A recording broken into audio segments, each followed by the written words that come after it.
What would Jesus say if he saw you hurting the one person who has loved you since before you took your first breath? Stay until the end, because this story will completely change how you see your mother. I was there that day, standing in the back of the crowd, trying to make myself invisible. My hands were still shaking from what happened that morning. I had done the unthinkable again. I shoved my mother against the kitchen counter because breakfast wasn't ready when I stumbled home at dawn, reeking of whiskey and regret. The bruise was already forming on her shoulder when I left. She didn't scream. She never screamed at me. She just looked at me with those tired eyes that had seen too much pain from her own son. And that look made me feel worse than any words could, because deep down I knew the truth. I was a coward, a failure, someone who took out his anger on the only person who never gave up on him. If this message is speaking to you right now, hit that like button, because someone else needs to hear this today. My name doesn't matter for this story. What matters is that in my small town in Georgia, I was known as the son who broke his mother's heart. My father walked out when I was 12, left without a word, and I became the so-called man of the house. But what kind of man was I? The kind who drank away his paycheck, the kind who blamed everyone else for his problems, the kind who used his fists when he should have used his words. My mother worked 2 jobs. She cleaned offices at night and waited tables during the day. Her feet were always swollen, her back always aching. She worked herself to the bone to keep a roof over our heads, to put food on the table, to give me a chance at something better. And me, I threw it all away. Dropped out of high school, got fired from every job I managed to get, spent my days angry at the world and my nights drowning in bottles. But something happened that changed everything. I heard people talking about a man named Jesus. Not the Jesus from Sunday school stories. This was real. People said he was in town, that he was healing people, giving hope to the hopeless, speaking truth that cut through all the noise. They said he saw people. Really saw them, even the ones everyone else had given up on. So I went. I don't know why exactly. Maybe it was guilt eating me alive. Maybe it was a desperate cry from whatever was left of my soul. But I had to see this man. Had to know if there was any hope for someone like me. The crowd was massive. Hundreds of people packed into the town square, all trying to get close to Jesus, to hear his words, to receive whatever it was he was offering. I stayed in the back, leaning against a brick wall. I didn't feel worthy to be up front. Those people were different. They were seeking healing, wisdom, miracles. Me, I was just a monster looking for redemption. Share this video with someone who needs to hear this message right now. When Jesus finally appeared, my heart nearly stopped. He wasn't what I expected. No fancy robes, no entourage of bodyguards. He was simple, humble, but there was something about his presence, something that made you feel naked, like he could see every dark corner of your soul, like he knew every terrible thing you'd ever done. Every time you made your mother cry, he started speaking, and his voice carried across the square. He talked about the kingdom of God, about loving your neighbor, about forgiveness and transformation. Every word hit me like a punch, because I wasn't living any of that. I was the exact opposite of everything he was talking about. Then suddenly, Jesus stopped talking and looked straight at me. I swear it was directly at me, even though there were hundreds of people there. My blood ran cold. I wanted to run, to disappear, to melt into the ground. But I couldn't move. Then he said something I'll never forget. There's someone here today who's destroying the people who love them most. Someone who's using their strength to tear down instead of build up. Someone who's raised their hand against their own flesh and blood. I felt everyone looking around, trying to figure out who he was talking about. But I knew he was talking about me. My legs almost gave out. My throat closed up. Tears started burning behind my eyes, but I fought to hold them back. I couldn't break down here in front of everyone. Jesus continued, "Come here, you who carry this shame. Come to me, subscribe to the channel and turn on notifications so you don't miss videos that will transform your life." I couldn't move. My whole body was trembling. People started stepping aside, creating a path between me and Jesus. It was like everyone suddenly knew my secret, my sin, my cruelty. But something inside me, something bigger than my fear, bigger than my shame, made me take that first step. Then another, and another. Each step felt like walking through quicksand. I could feel every eye on me. Heard the whispers. "That's him. That's the one who hits his mama." The sorry excuse for a son. When I finally reached Jesus, my knees buckled. I fell right there in the dirt, in front of everyone. Couldn't lift my face. The shame was too heavy, too crushing. Jesus knelt down beside me.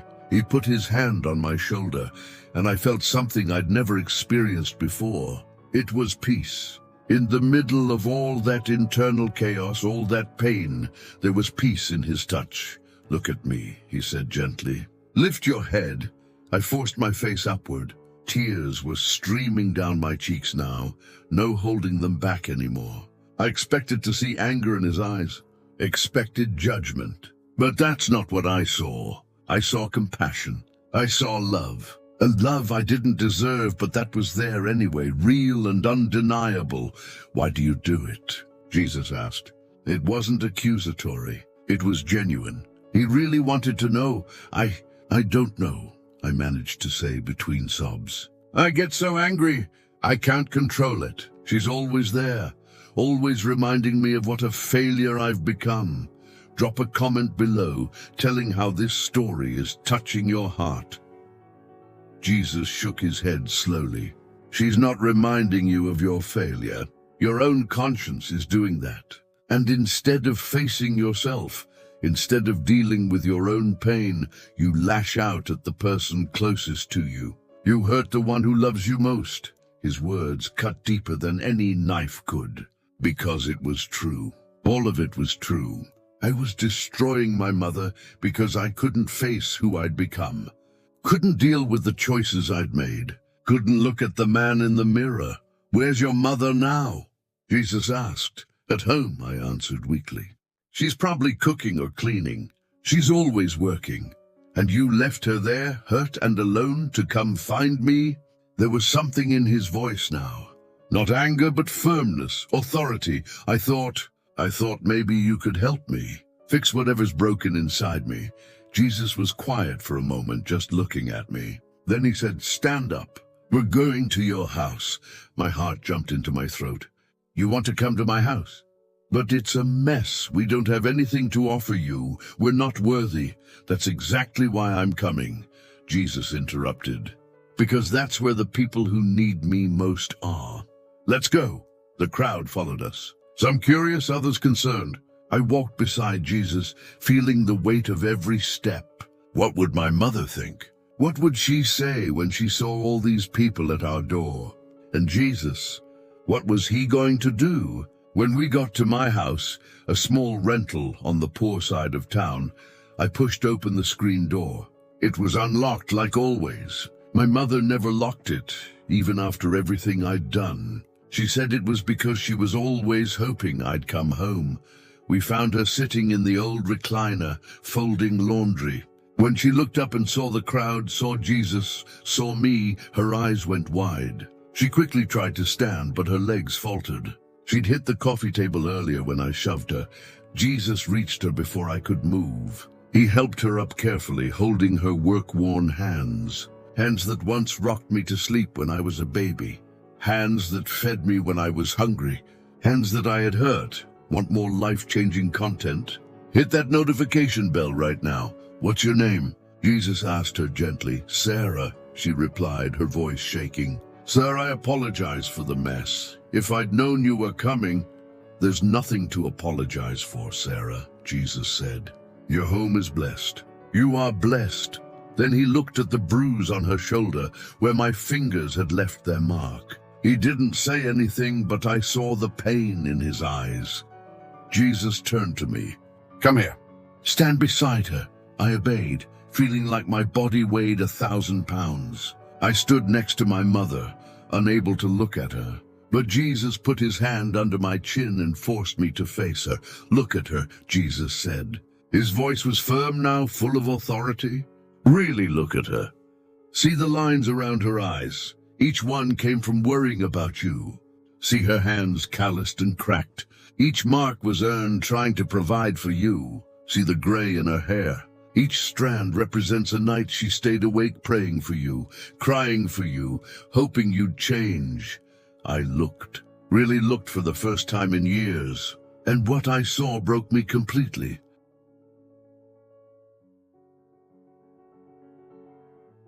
Share this video right now and help other families find the healing they desperately need. My mother wasn't young anymore. When did she get so old? When did those lines get so deep? When did her shoulders become so stooped? I'd been so blind, so wrapped up in my own misery, that I hadn't noticed how time was passing, how she was sacrificing herself, how she was slowly fading away, carrying the weight of us both, while I only added to her burden. Now, Jesus continued, look into her eyes. What do you see? I looked into my mother's eyes, those tired, worn eyes, but still holding something I couldn't quite understand. I see sadness, I answered, my voice breaking. Look deeper, I forced myself to really see. And then I realized, behind the sadness, behind the pain, there was love. Unconditional love. Love that made no sense. Love that I didn't deserve, but that was there anyway, stubborn, refusing to leave no matter what I did. Love, I whispered. There's still love, Jesus nodded. Yes, because that's how a mother's heart works. She can be broken, wounded, destroyed, but her love for her child doesn't die, no matter what you do. And that's exactly what makes your actions even more cruel. You're not just hurting a body. You're breaking a soul that loves you more than life itself. I collapsed, fell to my knees right there, this time in front of my mother. I grabbed her hands, those damaged hands, and I cried like I'd never cried in my life. Deep sobs that came from a place inside me I didn't know existed. Mom, I managed to say through the tears. Mom, forgive me. Please forgive me. I'm a monster. I'm terrible. I don't deserve you. Don't deserve your love. But please forgive me. Hit that like button if this message is transforming something inside you. My mother put her trembling hands on my face. She wiped my tears with her thumbs, the same way she did when I was little and fell off my bike. My son, she said softly, I forgive you. I always forgive you. You're my child. I love you more than my own life. But I hurt you, I protested. I hit you. I pushed you. I made you cry so many times, and still you're my son. And I'll never stop loving you. Never stop hoping that you'll become the man I know you can be. Jesus placed his hands over our heads, over me and my mother. This is the love that reflects the Father's love.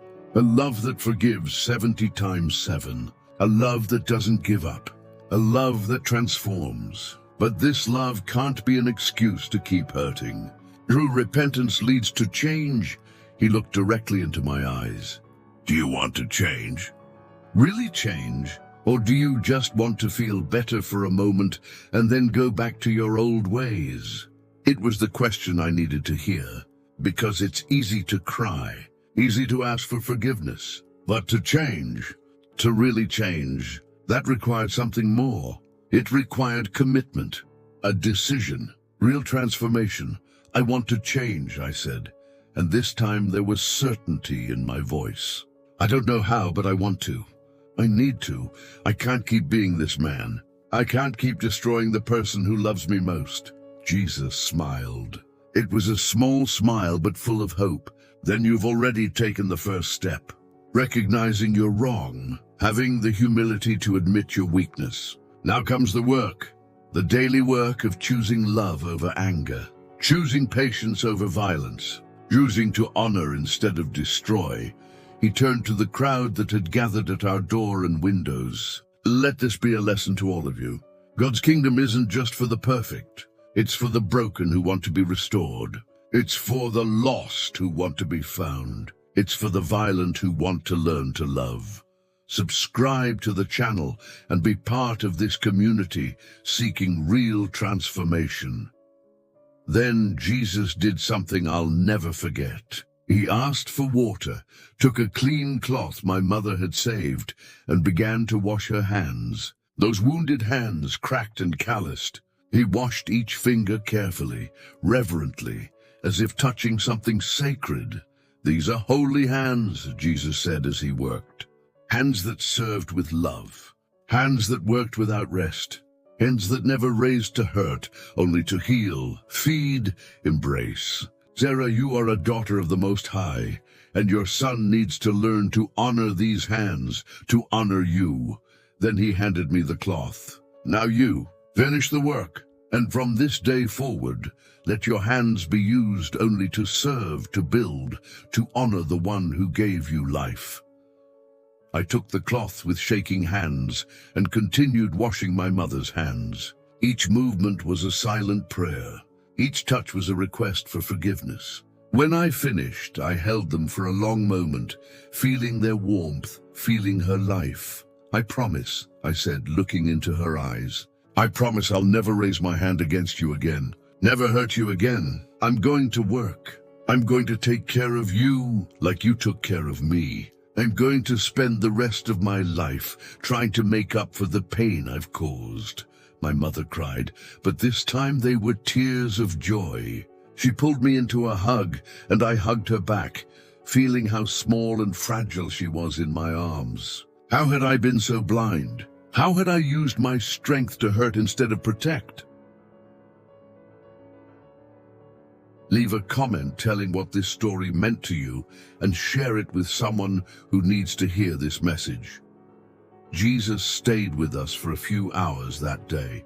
He talked with my mother, listened to her stories, laughed with her. He gave me practical advice about controlling my anger, about recognizing the warning signs before I exploded, about removing myself from situations when I felt rage building. Anger itself isn't sin, he explained, but what you do with it can be. When you feel anger coming, leave, walk, pray, breathe. Don't make any decisions. Don't say any words until the storm passes. Then when you're calm, come back and talk. Use words, not fists. He also talked about the drinking. Alcohol clouds your judgment and unleashes the worst in you. If you really want to change, you need to quit drinking, at least until you have control over yourself again, maybe forever. I knew he was right. The drinking always came before my worst moments. It was like pouring gasoline on an already dangerous fire. Before leaving, Jesus gathered some men from the community. Older men, wise men. This young man needs support, he told them. He's made the decision to change, but he can't do it alone. You need to walk with him, hold him accountable, encourage him when he falters. Be the brothers and fathers he needs. The men agreed. Some I knew by sight, others I'd never spoken to, but all committed to helping me, to checking on me, to giving me honest work, to guiding me on the right path. Turn on notifications to receive more stories and teachings that can change your life. When Jesus finally prepared to leave, I knelt before him once more. Master, I said, using that title for the first time. How can I thank you? You gave me a second chance, showed me who I can really be. Jesus placed his hand on my head. You thank me by living differently. You thank me by honoring your mother not just today, but every single day she has left on this earth. You thank me by sharing your story with others who are trapped in the same slavery of anger. You thank me by being a child of God, reflecting the love you've received. He looked at my mother one more time. Sarah, you've suffered much, but your suffering wasn't in vain. Your faithfulness, your unconditional love, your refusal to give up on your son, it touched the heart of heaven. Keep praying for him, keep loving, but also learn to set boundaries. True love sometimes needs to be firm. My mother nodded, wiping her tears. Thank you, Lord. Thank you for not giving up on him when I was losing hope. God never gives up on his children, Jesus replied. No matter how far they wander, he's always waiting to bring them back. Just like you did. Then he left, and the crowd followed him, leaving just me, my mother, and the men who had committed to help me. Share this video and help spread this message of transformation and hope. The days that followed weren't easy. There were moments when I felt the old anger trying to come back. There were nights when I craved the drink to numb my demons. But every time I was about to give in, I remembered Jesus' words, remembered the look on my mother's face, remembered the promise I made. The men Jesus gathered were faithful. They gave me work doing construction and landscaping. It was hard work, but honest. At the end of each day, my body ached, but my conscience was clear. I brought money home, money earned through the sweat of my brow, and I put it in my mother's hands. Buy good food, I'd tell her. Get yourself some new clothes. Stop working so hard. It's my turn to take care of you now. The tears in her eyes in those moments were worth more than all the gold in the world. Gradually, things changed. Our house, which had been a place of tension and fear, became a home, a real home. My mother started singing again while she worked, something she hadn't done in years. She smiled more. Her hands were still calloused, but they began to heal. And me, I was learning what it meant to be a real man. Not through force or domination, but through service, love, honor. Learning that true strength is in control, not explosion. In patience, not anger. In building, not destroying. There was a moment a few months after that day with Jesus when I really tested my transformation. I came home after a long, difficult day. There'd been a problem at the job site, and I'd lost a day's pay. I was tired, frustrated, hungry. My mother was cooking, but dinner wasn't ready yet. In the past, this would have been the perfect setup for an explosion. I would have yelled, thrown things, maybe worse. Hit that like if you believe in the power of transformation through God's love. But when I felt the anger starting to rise in my chest, I stopped, closed my eyes, took a deep breath. Remembered Jesus' words. Leave, walk, pray. Mom, I said with a controlled voice, I need to take a walk. I'll be back soon. She looked at me, surprised, but then smiled. A smile of pride, of hope. Go ahead, son. Dinner will be ready when you get back. I went out and walked through the neighborhood until the anger dissipated. When I returned, dinner was ready, and my mother was waiting for me with a look of love and admiration. You really are different, she said as we ate. You've really changed. It's not just on the outside, it's on the inside. It's Jesus, I replied. It's what he did inside me that day. And it's you, Mom. It's your love that never gave up on me, even when I didn't deserve it. Years passed since that day. My mother lived to see her grandchildren. She lived to see the son she never gave up on become a good man, a loving father, a respected member of the community. When she finally passed, many years later, she went in peace. Her last words to me were, I always knew you had it in you. You just needed someone to show you. Thank God for Jesus. Thank God you chose to change. Today, I tell this story to anyone who'll listen. I tell it to young men who are on the path I was on. I tell it to men trapped in anger, alcohol, violence. I tell it to mothers suffering at the hands of their own children, so they'll have hope. Because if Jesus could transform someone like me, someone who raised his hand against his own mother, he can transform anyone. It doesn't matter how far you've fallen. It doesn't matter how dark your path is. There's always hope. There's always a chance to start over. There's always a Jesus waiting to meet you in the middle of your mess and show you who you can really be. If you're watching this and you recognize yourself in this story, I'm telling you, it's not too late. It doesn't matter what you've done. Forgiveness is available. Transformation is possible, but you need to take that first step. You need to recognize you're wrong, need to have humility to ask for help, need to have courage to change. Look at those you love. Really look. See what your actions are doing to them. See the pain you're causing, but also see the love that still exists, waiting to be returned the right way, and then choose. Choose change. Choose love. Choose to honor instead of destroy. Choose to build instead of tear down. Choose to be the man or woman God created you to be. Because in the end, that's the only choice that really matters. And it's a choice you need to make every day, in every moment, until it becomes who you are.